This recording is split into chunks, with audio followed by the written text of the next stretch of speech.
சிவாய நமக. அனைத்து சகோதர சகோதரிகளுக்கும் எனது அன்பான வணக்கம். நான் ஜோதிடர் எஸ்.கே. வாணி சுந்தரராஜன். இந்த பதிவுல நம்ம எதை பத்தி பார்க்க போறோம் அப்படின்னு பாத்தீங்கன்னா, ஹஸ்தம் நட்சத்திரத்தில் பிறந்தவர்களுடைய பிறப்பின் ரகசியம், பலம் பலவீனங்கள், அவர்களுக்கு வாழ்க்கையில் நடைபெறக்கூடிய தசாக்கள், பரிகாரங்கள், இதை பத்தி தான் இந்த பதிவுல நம்ம பார்க்க போறோம். ஹஸ்தம் நட்சத்திரம் அப்படின்றது பாத்தீங்கன்னா, நட்சத்திர வரிசைகள்ல 13வது வரக்கூடிய நட்சத்திரம் சந்திரனுடைய நட்சத்திரம். அதாவது சந்திரனுடைய 2வது நட்சத்திரம். ரோஹிணி முதல் நட்சத்திரம். இந்த அஸ்தம் அப்படின்றது 2வது நட்சத்திரம். அஸ்தம் நட்சத்திரத்தின் 4 பாதங்களுமே கன்னி ராசியில் வரும். ராசி அதிபதி அப்படின்னு எடுத்துக்கிட்டோம்னா புதன், நட்சத்திர அதிபதி அப்படின்னு எடுத்துக்கிட்டோம்னா சந்திரன். சந்திரன் புதன் இரண்டும் சேர்ந்த கலவைதான் அஸ்தம் அப்படின்றது. அஸ்தம் அப்படின்னா உள்ளங்கை அப்படின்றதுதான் பொருள். இவங்களுடைய பிறப்பின் ரகசியமே பாத்தீங்கன்னா எல்லாத்தையுமே கைக்குள்ள அடக்கி வச்சுக்கிறது. இவங்க கையால எந்த ஒரு விஷயங்கள் செய்தாலும், அதாவது ஒரு சமையலா இருக்கட்டும், இல்ல மருத்துவமாக இருக்கட்டும், இல்ல கை வேலைப்பாடுகள்ல ஒரு விஷயங்கள் செய்யறாங்க, கலைகளாக இருக்கட்டும், இந்த மாதிரி எந்த விஷயம் செய்யக்குள்ளையும் பாத்தீங்கன்னா ரொம்ப சிறப்பா இருக்கும். அதே மாதிரி நேர்த்தியா இருக்கும். ஹஸ்தம் நட்சத்திரத்தோட அதிதேவதை யார் அப்படின்னு பார்த்தோம்னா சவிதா. இந்த அதிதேவதைக்கு உயிர்ப்பிக்கும் ஆற்றல் அப்படின்றது உண்டு. அப்போ இவங்களுடைய பிறப்பின் நோக்கமே என்னவா இருக்கும் அப்படின்னு பாத்தீங்கன்னா, மற்றவர்களுக்கு ஒரு புதிய பாதையை காமிக்கிறது, அதே மாதிரி மங்கி போன விஷயங்களுக்கு உயிர் கொடுக்கறது, எல்லாரையுமே சிரிச்ச முகத்தோட வரவேற்று உபசரிக்கிறது. இதெல்லாமே அஸ்தம் நட்சத்திரத்தினுடைய ஒரு நோக்கமா இருக்கும். நட்சத்திர குறியீடு அப்படின்னு எடுத்துக்கிட்டோம்னா மூடிய கைப்பிடி.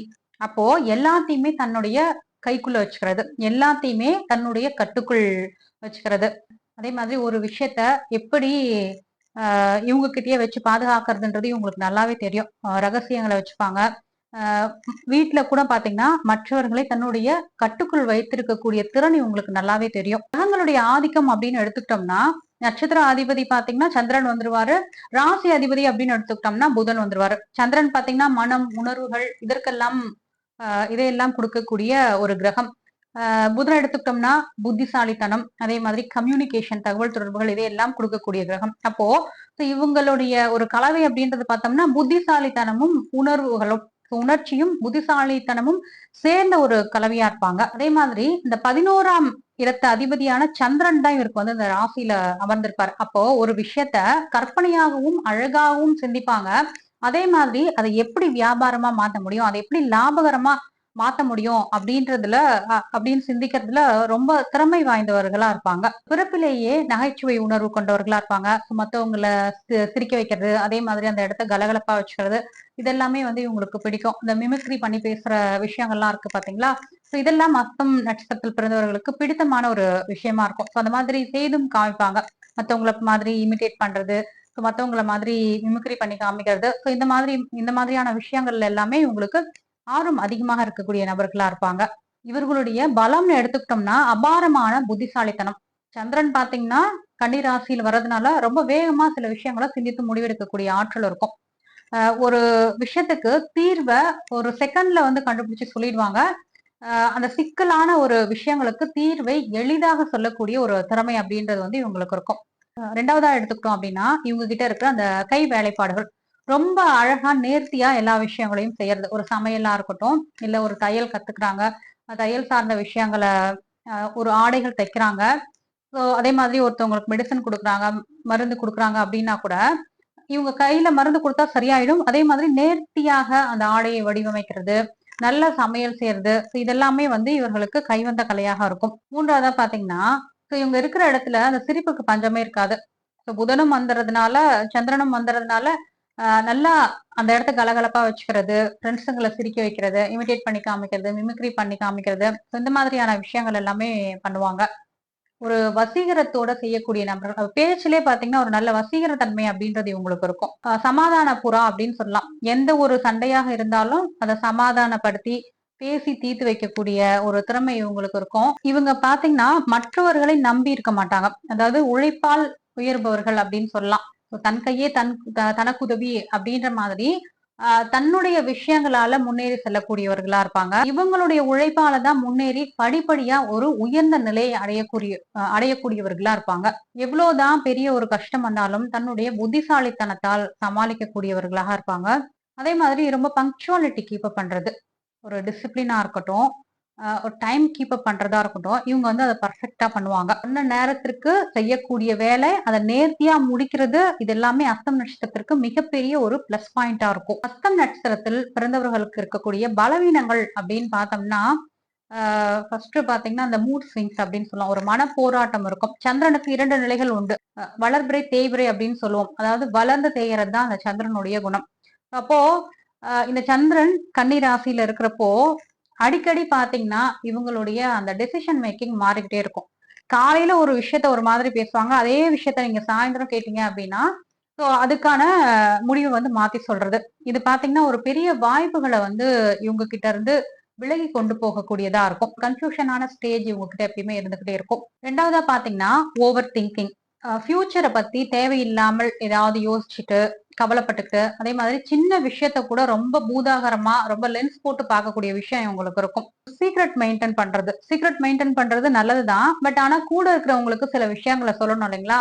சொல்லக்கூடிய விஷயங்கள கூட இவங்க சீக்ரெட்டா வச்சுக்கிறதுனால, அந்த கூட இருக்கிறவங்களுக்கு இவங்கள பற்றின ஒரு விஷயம் தெரியாமலே போயிடும். மத்தவங்க மேல நம்பிக்கை வைக்கிறதுல இவங்களுக்கு சிரமம் இருக்கும். அதாவது திருட்டு பயமா இருக்கலாம். தன் சம்பாரிச்சது எல்லாமே இழந்துடுவோமோ அப்படின்ற மாதிரியான பயம் இவங்க கிட்ட இருந்துகிட்டே இருக்கும். மத்தவங்க வந்து இவங்கள குறை சொல்லக்குள்ள அதை தாங்க மாட்டாங்க.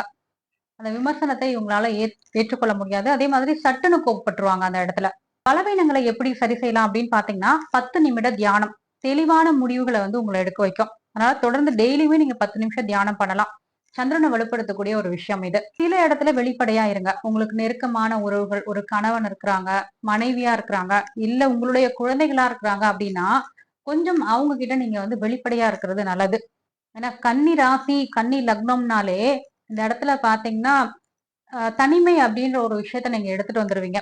எல்லாமே சேர்ந்த மாதிரி நீங்க நினைச்சாதான் உங்களுடைய அந்த உறவை வந்து வலுப்படுத்த முடியும்.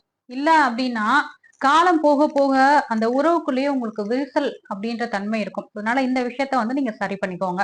நடப்பதெல்லாம் நன்மைக்கே அப்படின்ற விஷயம். எது நடந்தாலும் நடக்கிறது நன்மைக்கு அப்படின்றத உங்க மனசுக்குள்ள கொண்டு வந்தீங்க அப்படின்னா அந்த தேவையில்லாத பயத்தை வந்து நீங்க தவிர்க்க முடியும்.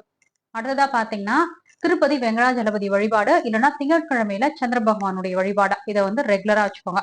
திருப்பதி வந்து நம்ம அடிக்கடி போயிட்டு வர முடியாது. எப்பயாவது நீங்க திருப்பதி போயிட்டு வரலாம். போயிட்டு வரக்குள்ள திருப்பதி வெங்கடாஜலபதி படம் ஒண்ணு வாங்கிட்டு வந்து வச்சுட்டு திங்கட்கிழமைகள்ல வெங்கடாஜலபதியும் நீங்க வழிபாடு பண்ணலாம். சந்திரனையும் நீங்க வழிபாடு பண்ணலாம். ஹஸ்தம் நட்சத்திரத்தில் பிறந்தவர்களுக்கு நடக்கக்கூடிய தசாக்கள் அப்படின்றது பார்த்தோம்னா முதல் தசாவாக வரக்கூடியது சந்திர தசா. இந்த சந்திர திசை அப்படின்றது பாத்தீங்கன்னா 10 வருடங்கள் நடக்கும். நட்சத்திரத்தின் 4 பாதங்களில் சந்திரன் எந்த இடத்துல இருக்கிறாங்களோ அதை பொறுத்து ஒவ்வொருத்தருக்கும் ஒவ்வொரு வயது வித்தியாசம் இருக்கும். இப்ப உதாரணத்துக்கு ஒரு சிலருக்கு 5 வயதுக்குள்ளேயே சந்திர திசை முடிஞ்சிடலாம். 5 வயது சந்திர திசை இருப்புல பிறப்பாங்க. அடுத்தது 6 வயசுல இருந்து பாத்தீங்கன்னா உங்களுக்கு செவ்வாய் திசை ஆரம்பிச்சிடும். சந்திர திசை முழுதாக நடக்கக்கூடிய ஆண்டுகள்னு பார்த்தோம்னா 10 ஆண்டுகள். யாருக்குமே 10 ஆண்டுகள் வந்து கரெக்டா வராது. ஏதாவது ஒருத்தருக்கு தான் அப்படி இருக்கும். அப்போ முன்ன பின்ன இருக்கும். ஒரு 9 வயதுகள்ல 5 வயதுகள்ல எல்லாம் கூட சந்திர திசை முடிஞ்சிடலாம். உதாரணத்துக்கு இப்ப நம்ம 10 வயதே எடுத்துக்கலாம். இப்போ வந்து 10 வயது வரைக்கும் சந்திர திசா நடக்குது அப்படின்னா இந்த ஏஜ் அப்படின்றது ஒரு குழந்தையா பிறந்து அதுக்கப்புறம் தொடக்க பள்ளியில படிக்கக்கூடிய விஷயம் இருக்கு இல்லைங்களா? அப்போ சந்திரன் நல்லா இருக்கு அப்படின்னா அந்த குழந்தை ரொம்ப ஆக்டிவா நல்லா இருப்பாங்க. அதே மாதிரி தாயாரோட உடல் ஆரோக்கியம் எல்லாமே நல்லா இருக்கும். சந்திரன் அந்த இடத்துல வந்து கெட்டு போயிருக்கிறாரு, சந்திரன் கேது இல்ல ராகுவோட இணைவு பெற்றிருக்கு, சனியோட இணைவு பெற்றிருக்குன்னு வச்சுக்கோங்களேன். மூட் ஸ்விங்ஸ் இருக்கும் அந்த குழந்தைக்கு. ஒரு பிடிவாதம் இருக்கும், ஒரு அரகண்டா இருக்கக்கூடிய விஷயம். அதே மாதிரி 4ஆம் பாவம் சம்மந்தப்பட்டுருச்சு அப்படின்னா தாயாருக்கு உடல் ஆரோக்கிய குறைபாடு ஏற்படுறது எல்லாமே இருக்கும். இந்த மாதிரி சூழல்ல குழந்தைய தண்ணி கிட்ட விடுறதுலயும் ரொம்ப பாதுகாப்பா இருக்கணும். நீர்நிலைகளுக்கு பக்கத்துல போறதா இருக்கட்டும், தண்ணி பக்கத்துல வச்சிருக்கீங்க அப்படின்னாலும் கொஞ்சம் கவனமா இருக்கணும். நீரால் ஏற்படக்கூடிய விஷயங்கள், சளியாக இருக்கட்டும், நுரையீரல் சம்பந்தமான பிரச்சனைகள், அடிக்கடி சளி பிடிச்சுக்கிறது, தண்ணினாலே ஒத்துக்காது, அலர்ஜியா இருக்கும். இதெல்லாமே சந்திரன் சரியில்லாத நிலைகளில் ஏற்படக்கூடியது. இது வந்து நீங்க கரெக்டா பாத்துக்கணும். அடுத்ததா பாத்தீங்கன்னா சந்திர திசை 8 வயதுக்குள்ள முடியுது அப்படின்னா அடுத்தது பாத்தீங்கன்னா செவ்வாய் திசை 7 வருடங்கள். 8, 7, 15 வயது வரைக்கும் இந்த செவ்வாய் திசை அப்படின்றது இருக்கும். செவ்வாயை பொறுத்த வரைக்கும் 3, 6, 10, 11ஆம் இடங்கள்ல இருக்கக்குள்ள மிக நல்ல பலன்களை செய்வாரு. செவ்வாய் பாத்தீங்கன்னா இயற்கை பவர். மறைந்து திசா நடத்துறது நல்ல விஷயங்களை செய்வாரு. அதே மாதிரி சுபருடைய தொடர்பு, குருவினுடைய பார்வை பெற்றுவிட்ட செவ்வாய் எல்லாமே நல்ல விஷயங்களை பண்றது. அப்ப குழந்தைங்க நல்லா படிப்பாங்க. ரொம்ப ஸ்பீடா இருப்பாங்க. ஸ்போர்ட்ஸ்ல கலந்துக்கிறது, விளையாட்டுகள்ல வந்து பரிசு வாங்குறது. ஒரு சிலர்லாம் 10ஆம் இடத்துல செவ்வாய் திக்பலம் பெற்று அமைஞ்சிருச்சு அப்படின்னா ஒரு சில குழந்தைங்க வந்து ஒரு சாம்பியனா இருப்பாங்க, ஸ்போர்ட்ஸ் சாம்பியனா இருப்பாங்க. பேட்மிண்டன்ல இருக்கலாம், ஏதாவது ஒரு விளையாட்டுகள்ல ஸ்கூல்ல ஃபர்ஸ்ட் வர்றது, இல்ல அந்த டிஸ்ட்ரிக்ட்ல ஃபர்ஸ்ட் வர்றது. இந்த மாதிரி விஷயங்கள்லாம் செவ்வாய் தரக்கூடியது. இந்த பருவத்துல 15 வயதுக்குள்ள ஒரு குழந்தை வந்து ஒரு ஸ்போர்ட்ஸ்ல ஃபர்ஸ்ட் வராங்க, டிஸ்ட்ரிக்ட் வைஸ் வராங்க, ஸ்கூல் வைஸ் வராங்கன்னா, நேஷனல் சாம்பியன் ஆகுறாங்கன்னா அந்த செவ்வாய் கொடுக்கக்கூடிய விஷயம். அடுத்தது பாத்தீங்கன்னா 15 வயசுல இருந்து ராகு திசை ஸ்டார்ட் ஆயிடும். இந்த ராகு திசை அப்படின்றது 18 வருடங்கள். அப்போ கல்லூரி படிப்பை முடிவு பண்றதும் இந்த ராகு திசை தான். திருமணத்தை முடிவு பண்றதும் இந்த ராகு திசையா தான் இருக்கும். வேலையை முடிவு பண்றது, உங்களுடைய கரியரை முடிவு பண்றது எல்லாமே இந்த ராகு திசையா தான் இருக்கும். அப்ப ராகு நல்லா இருக்கிறாரு அப்படின்னா சிறப்பா இருக்கும். ஒரு சிலருக்கு பாத்தீங்கன்னா இந்த வெளிநாடு போயிட்டு படிக்கக்கூடிய படிப்பு, ஃபாரின் போயிட்டு ஒரு கல்லூரி சேரக்கூடிய வாய்ப்புகள், நீங்க பிறந்த ஊரை விட்டு வெளியில போயிட்டு படிக்கக்கூடிய தன்மை எல்லாமே இந்த ராகு ஏற்படுத்திவிடும். இதே மாதிரி மோஸ்ட்லி பாத்தீங்கன்னா ஆன்லைன் சம்பந்தமான விஷயங்கள், ராகு பாத்தீங்கன்னா டெக்னாலஜி, அதே மாதிரி பிரம்மாண்டமான ஒரு விஷயங்களை செய்யக்கூடியவர், வளரக்கூடிய விஷயங்கள், இது எல்லாமே ராகு. அப்போ அந்த மாதிரியான ஒரு வாய்ப்புகளை ஏற்படுத்தி தரது, வெளிநாடு போயிட்டு படிக்கிறது, வெளிநாட்டு கல்வி எல்லாம் கொடுக்கக்கூடியவர். 33 வயது வரைக்கும் ராகுதசா நடக்கும். இந்த ராகுதசால தான் நீங்க ஒரு காலேஜ் படிக்கிறதா இருக்கட்டும், வேலைக்கு போறதா இருக்கட்டும், திருமணம் நடக்கிறதா இருக்கட்டும், இந்த ராகு தான் முடிவு பண்ணுவாரு. ஒரு சிலருக்கு பாத்தீங்கன்னா இந்த ராகு திசை தாண்டி தான் திருமணம் நடக்கும். ஏன்னா உங்களுடைய கலத்திர பாவத்திலேயோ குடும்பஸ்தானத்திலேயோ ராகு சம்பந்தப்படக்குள்ள, 2 8கள்ல ராகு சம்பந்தப்படக்குள்ள, இல்ல 1 7ஆம் இடத்துல ராகு சம்பந்தப்படக்குள்ள, 4 10ஆம் இடங்கள்ல ராகு சம்பந்தப்படக்குள்ள கொஞ்சம் திருமணத்துல தாமதத்தை தரக்கூடியதாக இருக்கும். ராகுக்கு வீடு கொடுக்கக்கூடிய அந்த கிரகம் பலமாக இருக்கக்குள்ளதான் ராகுவும் அந்த வேலைகளை எடுத்து செய்வாரு. 3 6 10 11ஆம் இடங்கள்ல ராகு இருக்கிறது நல்லது. அதை தவிர்த்து ராகு தீய பலன்களை செய்யக்கூடிய இடத்துல இருந்தாருன்னா ரொம்ப கவனமா இருங்க. ஏன்னா இந்த பீரியட்ல தான் வந்து உங்களை டெவலப் பண்ணிக்கணும், லைஃப் நல்லா எடுத்துட்டு வரணும்ன்ற பீரியட் தான் இது. ரொம்ப முக்கியமான பீரியட் உங்களுக்கு. அப்போ தேவையில்லாத ஒரு நட்புகள், தேவையில்லாத பழக்க வழக்கங்கள், போதை வஸ்துக்களுக்கு அடிமையாகிறது, மனசை வந்து ரொம்ப அலைப்பாய விடக்கூடிய தன்மை. ராகு வந்து தீய வழியில் எடுத்துட்டு போகக்கூடிய கிரகம். அதனால ரொம்ப கவனமா இருக்கணும். தீவர்களுடைய நட்பெல்லாம் வரும், தேவையில்லாத பழிப்பாவங்களை சுமக்கிறது, காலேஜ்ல போயிட்டு ஒரு அடிதடி கலாட்டா, லவ் அஃபேரு, இது மாதிரியான விஷயங்கள் எல்லாமே ஏற்படுத்திவிடும். போதைக்கு அடிமையாகிறது எல்லாம். அதனால கவனமா இருங்க. சப்போஸ் ராகு வந்து தீமை தருகின்ற அமைப்புல இருக்கக்குள்ள துர்கைமனுடைய வழிபாடு பண்றது அப்படின்றது சிறப்பான விஷயமா இருக்கும். அடுத்தது பாத்தீங்கன்னா 33 வயதிற்குள்ள இந்த ராகுதசா முடிஞ்சிருது. அதுக்கப்புறம் பாத்தீங்கன்னா 16 வருடங்கள் அப்படின்றது குருதசா. குருதசா அப்படின்றது பாத்தீங்கன்னா 49 வயது வரைக்கும் நடக்கும். ஒரு சிலருக்கு பாத்தீங்கன்னா ராகு திசை ரொம்ப மோசமான விளைவுகளை கொடுத்திருக்கும். அடுத்து பாத்தீங்கன்னா இந்த குரு திசை ஆரம்பிக்கிறப்ப டோட்டலா சேஞ்ச் ஆயிடுவாங்க. ரொம்ப நல்ல வளர்ச்சியை கொடுக்கக்கூடிய திசையாக இந்த குரு திசை உருவெடுக்கும். அப்ப அந்த லக்னத்துல இருந்து இந்த குரு பகவான் நல்ல இடத்துல பிளேஸ் ஆயிருப்பாரு ஜாதகத்துல. அப்போ உங்களுடைய கிரகம் எப்படி இருக்கிறது அப்படின்றத பாத்துக்கோங்க. இந்த குரு திசை அப்படின்றது திருமணத்தை ஏற்படுத்தும். ராகு வந்து திருமண தாமதத்தை தரக்கூடிய ஒரு விஷயத்தை தந்தால், குரு பகவான் உங்களுக்கு திருமண வாய்ப்புகளை ஏற்படுத்துறது. இந்த தருணத்துல ஒரு நல்ல வேலை கிடைக்கிறது. ஒரு சிலர் பாத்தீங்கன்னா படிச்சது ஒன்னா இருக்கும், குரு திசையில வேற வேலைக்கு போயிடுவாங்க. குழந்தை பாக்கியத்தை கொடுக்கறது, இந்த மாதிரி சுபமான விஷயங்களை குரு கொடுப்பார். சப்போஸ் குரு கெட்டிருந்தாரு அப்படின்னா கடனாளி ஆக்குறது, நல்ல வேலை கிடைக்காதது, இதெல்லாம் கொடுக்கக்கூடியது இருக்கும். அடுத்தது பாத்தீங்கன்னா 49 வயதிற்கு மேல உங்களுக்கு சனி திசை ஸ்டார்ட் ஆகும்.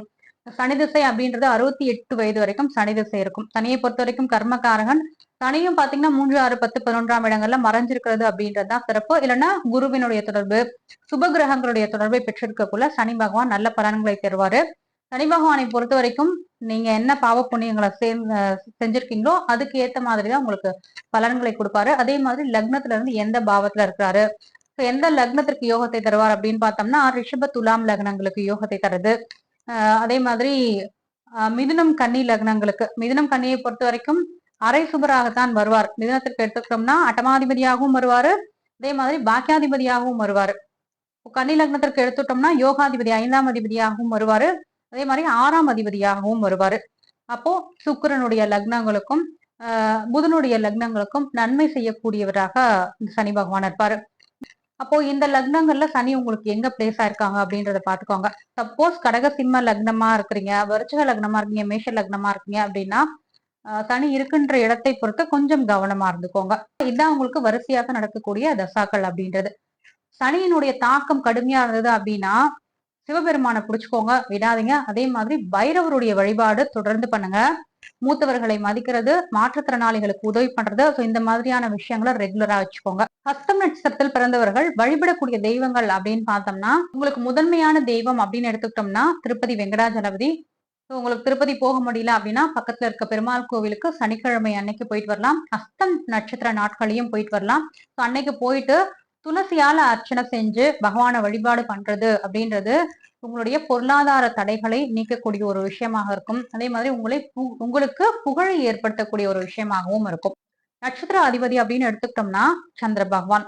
அப்போ திங்கட்கிழமை அன்னைக்கு நீங்க சந்திரனை வழிபாடு பண்றது, சோமவார விரதம் இருக்கிறது, திங்கட்கிழமை விரதம் இருந்து அவரை வழிபாடு பண்றது, கஷ்டப்படுறவங்களுக்கு ஒரு பாலோ பச்சரிசியோ நீங்க தானம் பண்றது அப்படின்றது உங்களுடைய கர்ம வினைகளை குறைக்கக்கூடிய ஒரு பரிகாரமா இருக்கும். நட்சத்திர தேவதை அப்படின்னு எடுத்துக்கிட்டோம்னா சவிதா. சவிதா தான் உயிர்ப்பிக்கும் ஆற்றலை உங்களுக்கு. அப்போ நீங்க இந்த சவிதாவை வழிபாடு பண்றது அப்படின்றது உங்களுடைய ஆரோக்கியத்தை மேம்படுத்தக்கூடிய விஷயமா இருக்கும். சவிதா அப்படின்ற தெய்வம் பாத்தீங்கன்னா 12 ஆதித்யர்களுள் ஒருவர் தான். அப்போ சூரியனுடைய வழிபாடை நீங்க பண்ணலாம். காலையில எந்திரிச்சு சூரியனுடைய நமஸ்காரம் பண்ணி சூரிய வழிபாடு பண்றதும் உங்களுக்கு ஆரோக்கியத்தை மேம்படுத்தக்கூடிய ஒரு விஷயமா இருக்கும். ஹஸ்தம் நட்சத்திரத்திற்குரிய மரம் அப்படின்னு பார்த்தோம்னா அத்தி மரம். நீங்க அத்தி மரத்தை நட்டு வளர்க்கறது சிறப்பான பலனை தரும். இல்ல எங்கேயாவது அத்தி மரத்தை பாத்தீங்க அப்படின்னா உங்க கைகளால தண்ணி ஊத்திட்டு வாங்க. அதே மாதிரி இந்த அத்தி மரத்தின் நிழலில் அமர்ந்து தியானம் செய்யறது அப்படின்றதும் உங்களுக்கு ஒரு நல்ல சிறப்பான மனத்தெளிவை தரக்கூடிய விஷயமாக இருக்கும். அஸ்தம் நட்சத்திரத்தோட தெய்வம் அப்படின்னு எடுத்துக்கிட்டோம்னா சென்னை கோயம்பேட்டில் இருக்கிற குறுங்காலீஸ்வரர் ஆலயம். இந்த ஆலயத்தில் தான் லவகுசா போயிட்டு சிவபெருமானையும் அம்பாளையும் வணங்கினாங்க. இங்க போயிட்டு நீங்க வழிபாடு பண்றீங்க அப்படின்னா உங்களுடைய பிள்ளைகளின் எதிர்காலத்தை சிறப்பாக உங்களுக்கு செய்து தரக்கூடிய ஒரு விஷயத்தை பண்ணுவாங்க.